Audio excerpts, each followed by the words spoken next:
Ganun araw mga lods, ginagawa ko, nagpapahid ako ng primer, pero hindi yan latex, ano yan, Boysen Acrytex, kasi pag natuyo yan makunat, saka pabor yan sa labas.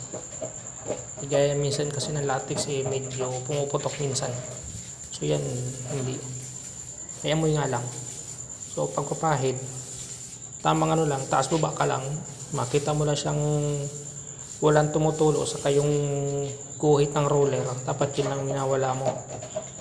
So simple lang naman pag papahid ng pintura.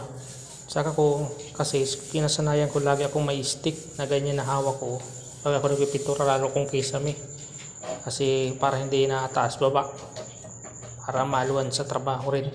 Kung mag-akit man ako, yung mga kantuhan na lang. So yun lang mga lods, share ko lang tong konting voice over lang na ginagawa ko, kasi ito nakulayan ko na rin, so iparas ko rin na kung kulay nito. So yun lang mga lods, for more updates, follow for more.